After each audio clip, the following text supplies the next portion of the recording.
इसी तरह मैं आपसे कहता हूं, हमें कोई दूसरा प्रमाण पत्र दे हम बड़े हैं, हमें कोई दूसरे कहे तुम श्रेष्ठ हो, इससे क्या होने वाला है? हम स्वयं में ढूंढें, अपने आप में तलाशें, मैं हूं कौन, हु एम आई, मैं कौन हूं।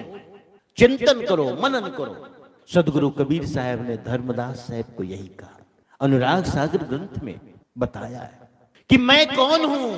ये जीव के अंदर प्रश्न पैदा होना चाहिए कि मैं कौन हूं, ये संसार क्या है, को हम कस्तम। और जब यह प्रश्न तुम्हारे अंदर जिज्ञासा के रूप में पैदा होता है, तब गुरु की तरफ कदम खुद ब खुद चलने लगते हैं कि इसका उत्तर तो बस एक ही दे सकता है, गुरु संत।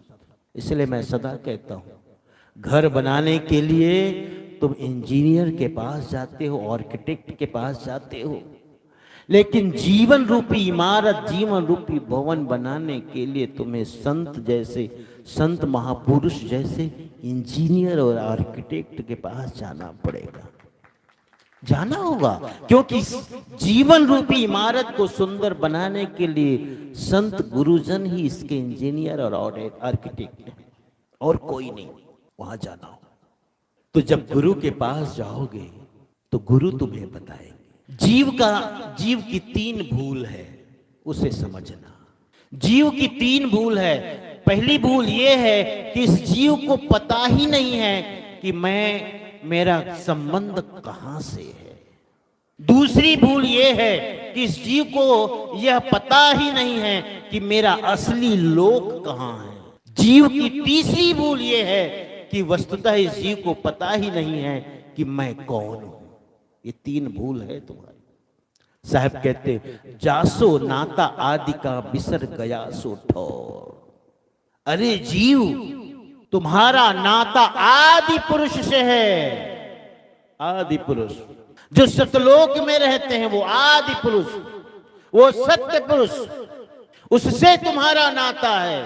तुम्हारा संबंध ये निरंजन भगवान से नहीं, काल पुरुष से नहीं।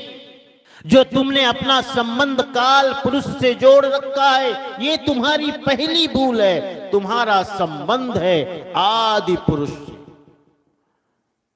वो आदि पुरुष निरक्षर पुरुष है।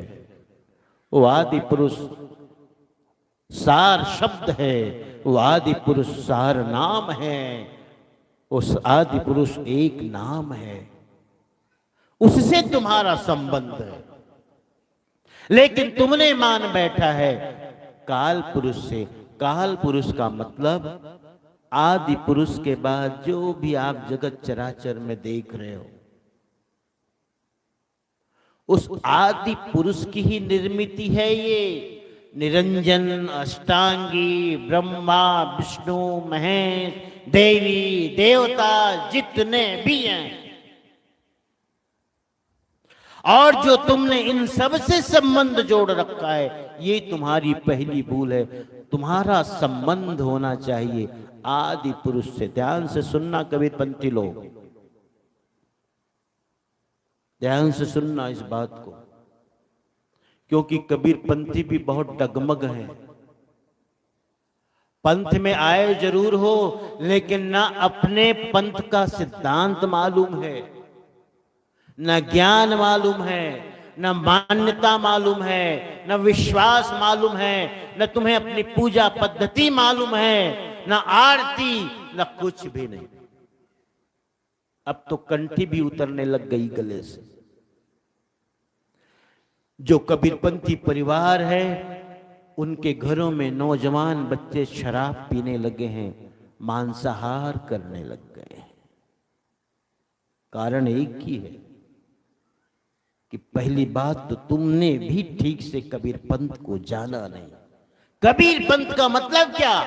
कबीर का पंथ, सदगुरु का मार्ग, सदगुरु के उपदेश के अनुसार जो चलता है वही कबीर पंथी। और सदगुरु ने जो मार्ग बताया वो पंथ है, कबीर का पंथ। और जो पंथ है उसका दायरा धर्म से कहीं विस्तृत है, कहीं विस्तीर्ण है।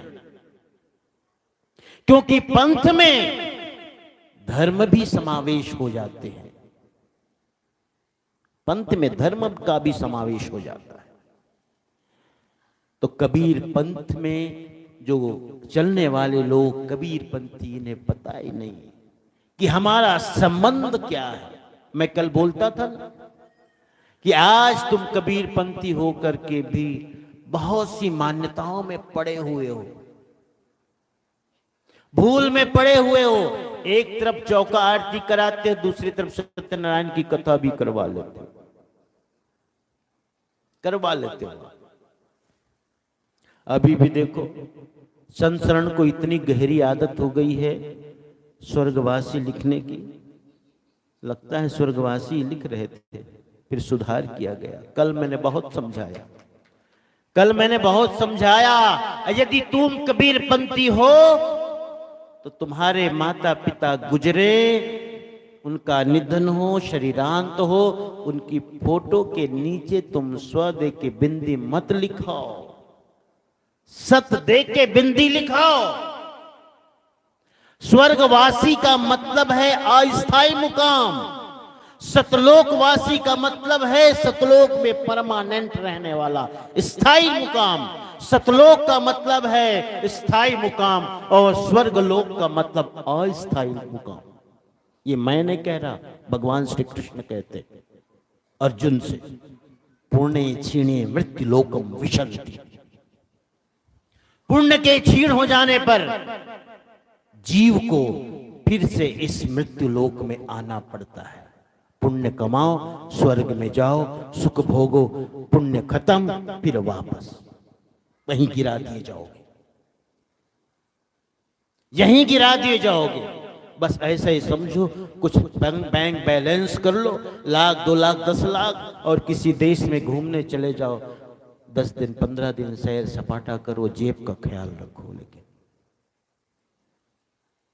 जेब जब हल्की होने लगे तो आने की तैयारी शुरू कर दो भारत, नहीं तो पकड़े जाओगे। और यदि पकड़ में आए तो वापस तुम्हें, अब कहो भाई मेरे पास तो वैसे भी किसी देश में जाते हो तो आने और जाने दोनों का किराया पहले ही ले लेता है, क्योंकि हर देश को पता है पता नहीं यहां आकर के रुक जाए, पैसा ही नहीं रहे तो क्या कहेंगे हम। तो दोनों तरफ का किराया तो वैसे ही देना पड़ता है। स्वर्ग लोक का मतलब है अपने पुण्य को अर्जित करके, पुण्य कमा करके स्वर्ग में जाते हो, सुख का भोग भोगते हो। सुख का भोग भोगते हो। इसलिए ध्यान रखना, मैं आपसे कह रहा हूं, स्वर्गादिक लोक हमारा लोक नहीं है, सतलोक हमारा लोक है। काल पुरुष हमारा पुरुष नहीं है, सतपुरुष हमारा पुरुष है। तो सतपुरुष के अतिरिक्त किसी भी की मान्यता तुम्हारे जीवन में नहीं होनी चाहिए यदि तुम कबीर पंथी हो। और तीसरी बात, तीसरी भूल मनुष्य की, जीव की क्या है कि उसने अपने आप को मान बैठा है, मैं शरीर हूं, मैं देह हूं, मैं मन बुद्धि चित्त अहंकार हूं, मैं किसी का पिता, किसी का पुत्र, किसी का पति, किसी की पत्नी। यही हमारी पहचान बन गई है।